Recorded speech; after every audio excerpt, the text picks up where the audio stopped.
Alright, what is happening, folks? It is time for the weekend vlog.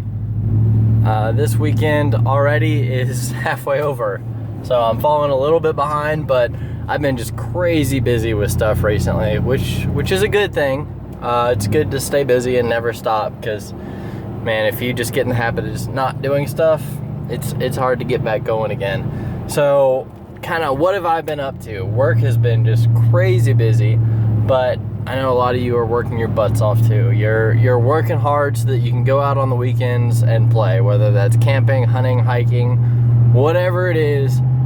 You work your tails off so that you can get out there and make it happen. And that's something that's really important to me, and that's something that I appreciate about a lot of you guys, that you're willing to work really hard and slog through a lot of that stuff so that you can go out and basically be weekend warriors. Now, a lot of people will kind of complain about, you know, the weekend warrior attitude, people who only go out and do stuff on the weekends. But you know what?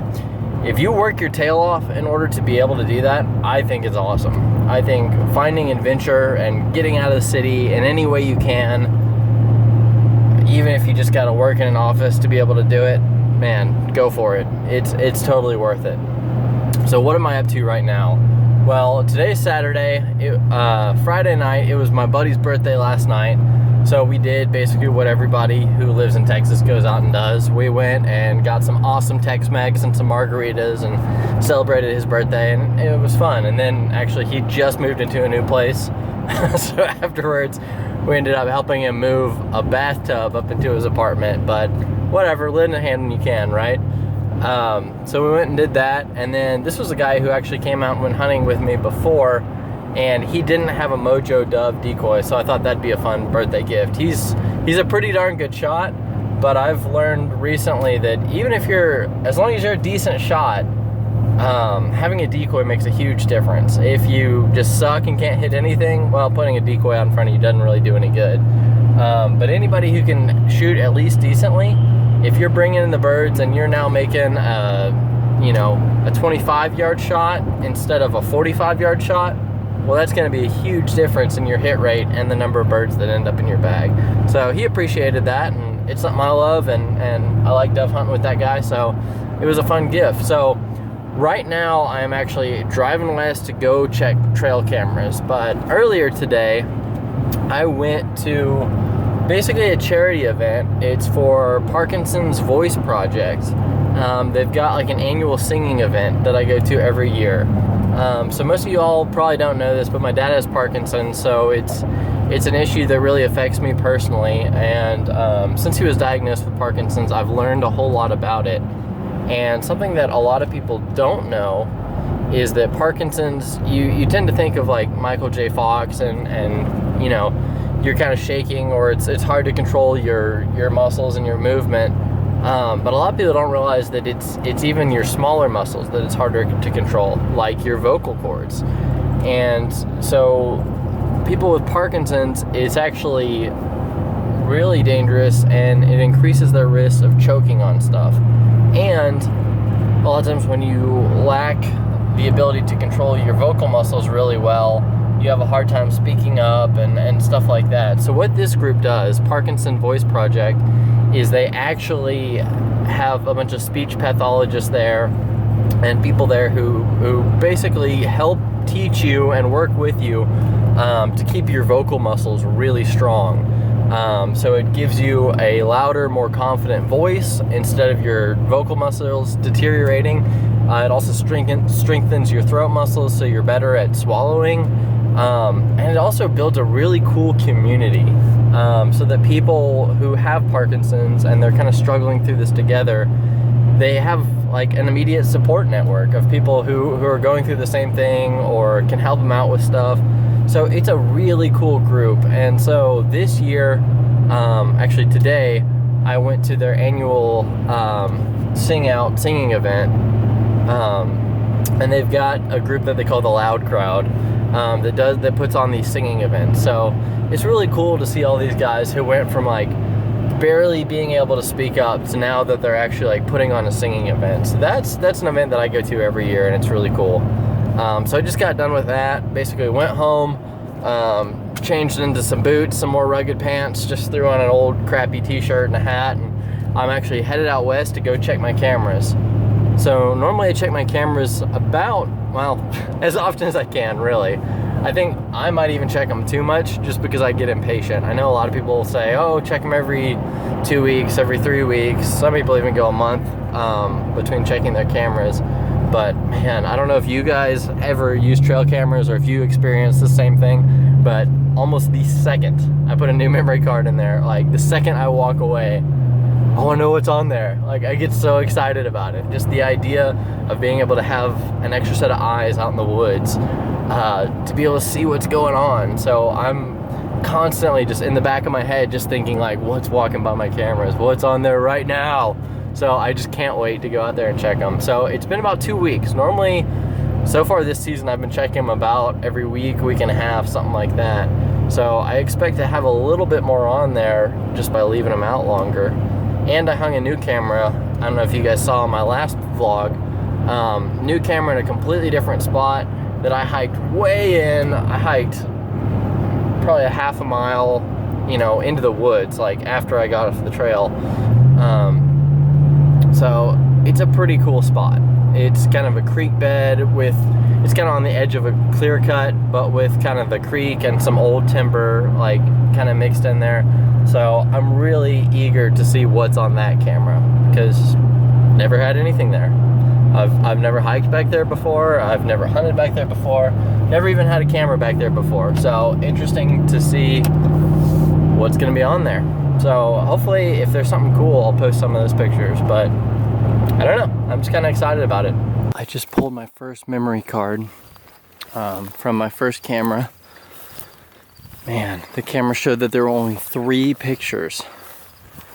That's horrible. I expected way more than that, but I noticed, so on the property kind of adjacent to where I'm hunting, there was a big alfalfa field there. And I noticed that it was all cut and baled this week.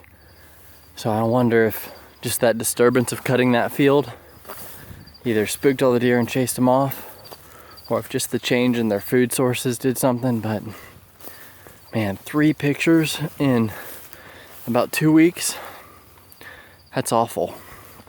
So I'm gonna go ahead and go check the other cameras. Hopefully they're quite a bit better than that one is, because I thought this was gonna be a really good spot, but that's pretty pathetic. So here's hoping the other ones are better. So I brought the card back and I popped it into my DSLR camera just to take a look at it real quick.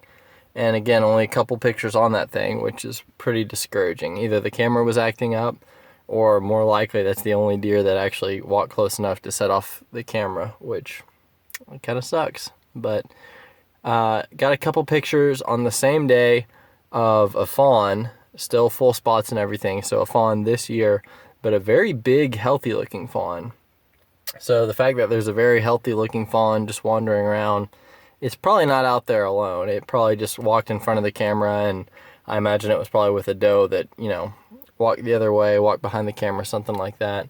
So not good sign there, but I think there's more going on than the camera is inclined to tell at that spot. But anyway, we're gonna go on to the next spot, see what's happening there.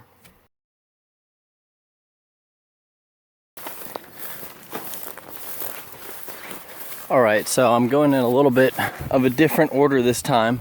I'm actually going towards the new place now, the place where I dropped off the camera on my last vlog. And I'm just going a little bit out of order because honestly order doesn't matter. But this one is the farthest back. It's the one that is the most difficult to hike to in the dark. So I might be out here a little late. Might be caught kind of out after the sun goes down. So this is the spot that I don't want to screw up by hiking into it, you know, right at dark or right at prime time. So hitting this one up now. When I get to the camera, I'll let you know what it looks like.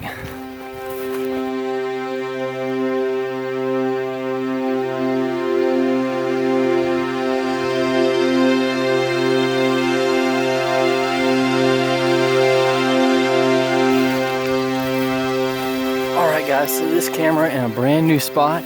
When I went to check it, the little mini screen on the camera unit said there were 79 pictures on it, which I'm excited. Brand new spot.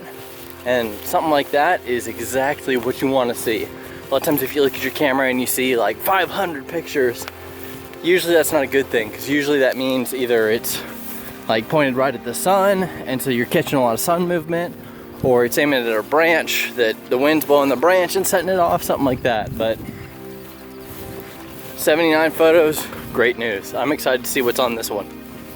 All right, so I pulled that card and popped it into my Canon just to take a quick look at the pictures, and man, I'm excited. So definitely lots of deer. Pretty much every single photo had deer. There was one picture of a raccoon, but everything else was deer photos. So like 70 deer photos. So nothing false setting it off or anything like that. And looking at the pictures, a lot of them are at night, which is kind of, it means there's deer in the area, but you can't hunt them at night, obviously. But looking at the times, they are crossing through there in the morning and in the evening. So it's a good pinch point that they're traveling through. So that's really good, because it means they're coming through there multiple times a day. Great odds as a hunting spot. And it means if they're traveling through the same spot and they're not taking a loop around, they're probably hitting the same food source, probably going back to the same bedding area. Sorry, I'm walking through all this crap. Going back to the same bedding area, and they're incredibly comfortable with that area. So comfortable, in fact, I even got a picture of a deer lying down. So that's pretty cool. So that definitely went from kind of being an unknown new spot that maybe it's good, maybe it's not, I don't know, to probably my #1 spot right now. Now, in terms of bucks, nothing good. There was a spike, a 3-point, and a 4-point. So out here you can actually take a spike. You can take one good buck, but you can't take two good bucks. You can take one good buck and a spike. So if I need to pick up a spike somewhere, it might be a good place to do it. But the fact that there's multiple does, there's at least a fawn or two, there's some small like juvenile bucks, it means there's a good community around there. So definitely good stuff. On to the next camera. So this next camera is an interesting one. On this property, I've seen deer here almost every time I've walked onto the property. A couple times I've seen them at a distance and they haven't seen me. A couple times I've bumped them. So I'm gonna quit recording here in just a minute and try to be extra sneaky as I'm approaching the camera. I've got one picture of a really good buck on this camera, and then a couple pictures of some does. But if you remember from my last vlog, this was actually the camera that wasn't working for me last time. I don't know if it got wet or what, but so it was down for about 2 weeks, and then I reset everything. So man, I'm really hoping it's working this time, because if it's not working this time, might need to replace it or something else. But I know there's deer here, so I'm really excited to see what I got. But right now I'm gonna shut up and be quiet and sneak on in. Good news, so I was able to get into that place and out without jumping any deer in the woods. So I didn't blow my cover, I didn't spook anything. But there were lots of deer tracks all over the place. So it means there are deer in the area and I didn't spook them. So that's good. Got to my camera, it looked like it was working properly. So that's also good. I don't have to trash my camera or anything. But I got in there and I noticed that there were 45 pictures on that camera. So not as good as that other place with 79, but I mean, that's still a pretty good number, right? So my only concern, even with getting that many pictures on the camera, is that I do know that there are cows on this place. So there's a chance that a whole herd of cows just kind of set up shop right in front of my camera, and I've got just pretty much a full SD card full of pictures of cow butts. But it's happened before, but I'm hoping that's not what happened this time. So hiking back to the truck right now. Sorry, I'm a little bit winded. I've been hiking for a while. But hiking back to the truck, and I'm gonna pop that card into my big Canon camera and see what I got on there. I'm really excited about this spot too. All right, so now I'm a little bit worried. When I pulled it from the camera, it said there were 45 pictures on there. I put it in my Canon, and it says no image. And this was the camera that gave me trouble before, so... Oh man, is there something on here or not? That's definitely concerning. No image. Crap, well, I'm not gonna fool with it now. I'm gonna take it home and put it in my computer. Maybe this camera just doesn't like that other camera for some reason, but oh man, I really want to see what's on there. Can we just talk about how beautiful it is out here? It is in North Texas and it is 80 degrees, sunny, completely clear blue skies. Pretty still, not too windy. It is just absolutely gorgeous, and this is why I like getting out in the woods. So I am walking to the last spot right now. This is the watering hole spot if you watched my previous vlogs. Taking a different route getting there. I want to be able to practice different approach routes based, whoa, about fell in a hole right there. But practicing different approach routes so I can come from a different direction depending on the wind. It's good to have multiple routes in mind, even going to the same spot. And it sounds like somebody on the farm, either next to us or one down, is dove hunting. I'm definitely hearing shotgun shots. Dove hunting, or dove season opened just recently. So there's lots of people out dove hunting, and generally on this public land, not a good spot for doves. But a lot of people, you know, still hunt in this area. Maybe it's on their own spot, like a little pond or a little grain field, something like that. But hearing somebody dove hunting and kind of hoping that all that shooting isn't scaring the deer on this property. But you don't really know. Sometimes you shoot one time and they're out of there. They can't stand it. They don't feel comfortable. Sometimes you can have a spot where there's a camp and traffic and cars and guns and fireworks and all this stuff, and they just get used to it and don't even seem to mind. So the camera will hopefully be pretty good evidence of whether the deer have moved on or they're still here. So this spot, I just got a picture of one doe moving through here a couple times last time, but it's still a promising spot, especially if it doesn't rain a lot. So I'm gonna go check that out and we'll see what's on there.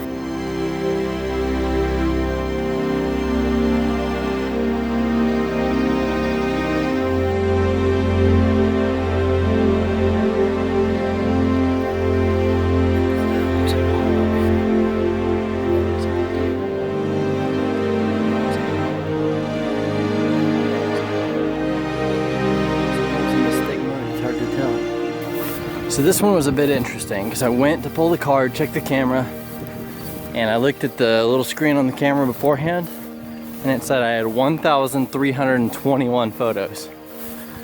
Good Lord. This is exactly why more pictures isn't always better, because I guarantee you I do not have 1,300 wildlife photos on there. It means that there's either some ripple in the pond or some branch on a tree waving in the wind and setting off the camera every single time. I mean, that would be dozens and dozens of pictures per day. So that's definitely not right. So it means there probably are some wildlife pictures on there, but a whole lot of just junk that I gotta weed through. But previously, I had repositioned that camera a little bit because I had a couple pictures of a deer, but I knew there was more going on there. I knew there was more sign, so I aimed it up, even though I realized, yeah, I'm probably gonna get a bunch of junk, and it looks like I was exactly right. I did get a whole bunch of junk that I'm gonna have to sort through, but just in looking through it, I saw deer tracks, I saw what looked like hog tracks. They might be deer tracks that are just really spread out in the mud. Sometimes in really thick mud, it's hard to tell. But on a normal trail, you can tell pretty easily, but sometimes in that stuff, you can't say for sure. I saw some coyote paw prints, and I saw lots of raccoon tracks as well. But that's kind of to be expected since it's a pond. A lot of times you'll find raccoons eating the turtles and frogs and stuff like that. So I'm definitely gonna have my work cut out for me on the computer, just sorting out those pictures, looking at each one, trying to see if there's anything in there, or if it's just garbage and throwing it out. But I imagine I got something. Another thing that sucks about that many pictures on my camera is even if you have a really good camera, that's one of the new Wild Game Innovations cameras, but excuse me, even if you have a really good camera, it just kills your battery life when it's taking that many pictures. Because for the camera to sit idle requires almost no energy. It's basically just running a clock. It's like a wristwatch. But it's when it's taking all the pictures that actually uses up the juice. So that one is probably actually gonna die before I come out here and check it again. But I went ahead and reset it. I didn't have spare batteries on me, but I don't know. That camera, after I look at the pictures, I may say it's worth it to keep this one going. It may, I don't know, not be worth it at all. It may just be 1,300 pictures of nothing. So we'll see. Well, folks, it's getting late and I'm headed back. I've actually got my headlamp sitting on the dash. Try to light up my face because you can't see it otherwise. But got some good scouting in today, kind of as the sun was going down. I actually had my bow with me and my little black hole archery target. So I actually set that out in the grass and took a couple shots at around 40 yards or so. You know, kind of right as the sun was going down. That crucial prime time when you tend to see a lot of deer. I wanted to, while I was out here, take advantage of that low light and the grass and everything and get some real world experience. You can practice a whole lot in a range on a nice clean target, but sometimes just shooting, you know, out in the woods where there's tall grass, where there's bugs biting you, where the light's running out, you know, that gives you a better feel for where you really are. And there were a couple times I pulled shots a little bit, but I stayed on target the whole time. And generally I was pretty happy with where I was hitting.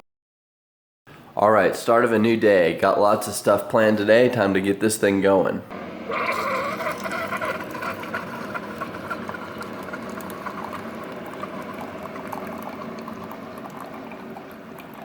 First off, I love this mug. My sister gave it to me. She knows I like Parks and Rec, and she thinks I'm way too much like Ron Swanson. So, kind of a fun gift from her. So that's my coffee mug this morning. So, today is September 11th.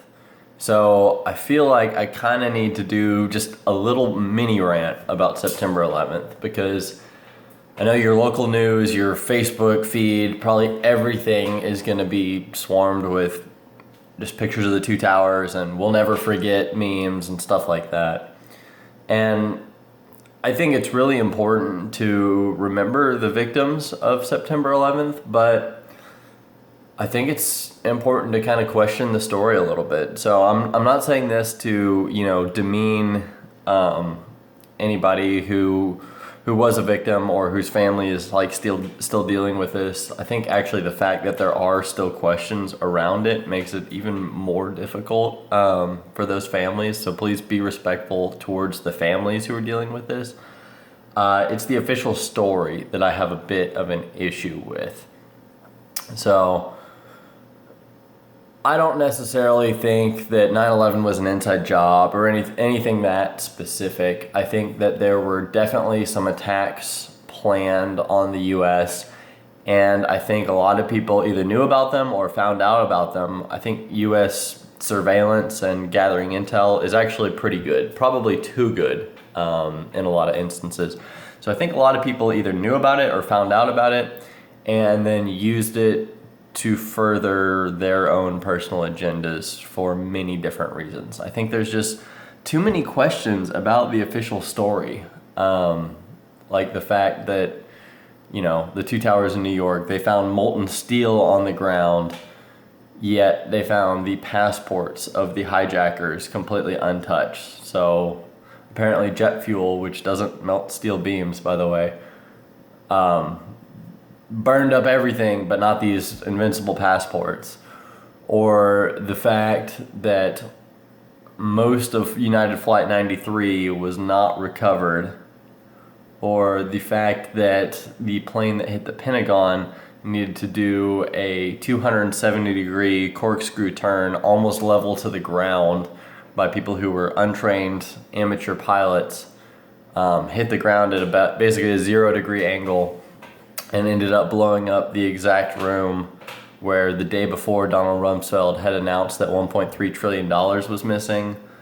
It's just a little bit too much of a coincidence. So again, I'm not saying it was an inside job, but there are a lot of weird things about it. Like Building 7. It wasn't hit by an airplane. It's the only large building of its type to ever supposedly be completely destroyed by fire. Basically, I think the official story says that basically flaming debris, some of it had hit that building and it ended up the entire building burned up. And there was a story by a guy who left the building but then went back in to get something, and he had a bunch of interesting stuff to say about it, but he wound up dead. So there is a lot of weird stuff about 9/11. It was 15 years ago. I was in middle school, so of course I believed, you know, the official narrative that was on CNN and Fox News at the time. Of course I believed it. I was just a little kid, but then kind of as I grew older and I actually looked at the facts, there's a lot of stuff that's weird and unresolved, and I think the official report sounds way more like a conspiracy theory than a lot of other theories or ideas out there. And again, I don't have any sort of like all-conclusive theory of how all these things fit together. There's just a lot of weird stuff about it, and I can't accept the official report by the 9/11 Commission. I know this is just a vlog video. It's not really about September 11th conspiracy theories or anything like that, but you know, today's the 15th anniversary of that horrible day, so I felt it was appropriate just to talk about it a little bit. So if you have any interesting facts or interesting theories or stories or anything like that, go ahead and post it down below, and I think it's important to talk about that a little bit.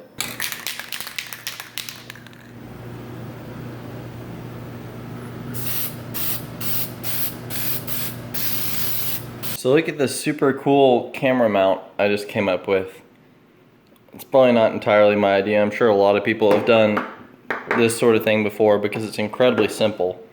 So I was trying to get some shots, you know, some video from my shotgun while dove hunting, and I tried some stuff with the GoPro, but because of the GoPro hinge mount, it would rock back and forth and it wouldn't handle recoil well. So I realized this is a better camera to use. I tend to prefer the GoPro just slightly. The video quality is just a hair better. The audio sucks on both of them. But this is pretty close. It's not bad. It's basically like the previous gen GoPro. But I realized also that any mount that was on top blocked my vision enough that I couldn't take a good shot, and you also couldn't see any bird that was below the gun. And anything to the side kind of weighed the gun down one way or another, so it wasn't really a natural feeling shot either. So I realized something that hangs below was the best solution. So this is basically just a 4-inch 90-degree angle bracket that I just bought at a hardware store. You can see it was already drilled. It's drilled and countersunk just to be a brace, a corner brace. I basically just took it, bent it in just a tiny bit more. So instead of 90 degrees, it's probably 88 degrees, just to give it a slight angle up because it's under, so that way you can just see the very tip of the gun barrel and you can see exactly where the gun's pointing. And then I just put just a layer of flat black paint on here, not necessarily to give it a good paint job, but just it was zinc plated and I just wanted to hide that shiny zinc. And then I bored out that hole a little bit so it fits exactly on the thread on my Beretta. Okay, so this just unscrews. This should fit right over the top. Look at that, perfect fit. This will screw back on. There we go. And I adjust it so it's straight. Tighten her down. Well, look at that. Is that cool or what? That way my camera will hang right below my shotgun. And so I can, either gravity can level it, I can leave it loose and gravity will straighten it out, or I can tighten it down so it stays and rotates exactly with the shotgun. But that'll be a pretty cool camera angle. I'm gonna test that out on my hunt this afternoon. So I was just doing laundry. Something was clunking in the dryer. Apparently I had a live 9mm round, looks like a hollow point, in my pocket. Well, I'm not gonna trust that one, and it's not the first time it's happened either. Alright, time to go get some breakfast tacos. They quit serving them at 11 o'clock and it's 10:30, so I'm all good. So I picked up my drink and the lid came off and it spilled all in here. Not a ton, but just enough to make everything sticky. All right, so right now I am driving down to Arlington to go meet up with Brett and some of the other Liberty Crew guys to go film another episode of Drunken Democracy. If you hadn't seen the other one, go look up Brett Sanders, check out his channel, and search for Drunken Democracy. It's some pretty funny, some pretty clever stuff. So they invited me to swing by for this one. I won't be able to be there the whole time, but I'll be there for part of it. So should be fun. All right, so I'm in Arlington, Texas, driving on these really crappy roads, public roads, and this guy over here behind me in this parking lot, I don't know if you can see him or not. Yeah, there we go, in that maroon Mercedes. He was driving on this road and he was right in front of me and he hit a bump and it broke his tie rod on his front passenger side wheel. So I just got out and helped him move the car over to a parking lot just so it was out of the road. Basically, he was turning it and I was just kind of pushing on the wheel, pushing it to follow the rest of the car, because when your tie rod's broken, it's not gonna follow as well. So yeah, man, he was stuck out here, so I'm glad I was right behind him. Not that I'm bragging on helping anybody or anything like that. That's what I expect anybody to do. I just think, man, if I was stuck out in the middle of the road, I would sure want the next guy coming along to help me. So if you see somebody broken down like that, I know that a lot of times you're in a hurry, sometimes you can't stop, but whenever you can, like, just go ahead and help out. Because what if you were in that situation? Just, it sucks. So think about how you can help other people like that. All right, and there is Jerry World. Absolutely massive. Probably the biggest stadium I've ever been in. Thing's huge, but I've been to a concert there. Sounds horrible. Great for games, horrible for concerts. But anyway, we're gonna get a lot up here somewhere, then put this thing together. Aleppo.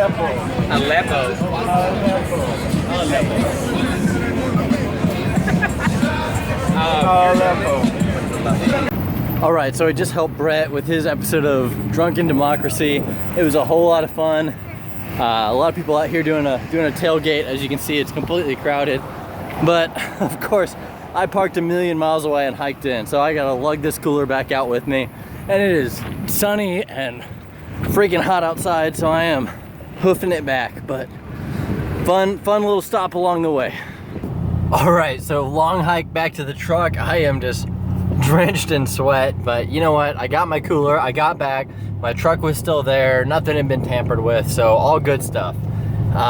Working my way out of Arlington right now. It's always just absolutely a mess on game day. Just everybody wanting to go to tailgates, everybody watching the game, going to bars around here, stuff like that. So it's crazy. So I'm about to run up north, pick my dad up, and then go dove hunting. So catch you later. I got all my gear, drove a couple hours, and I am out here finally at the dove hunting field. So it's still real hot, bright sunny day in Texas. You can see that sun behind me here.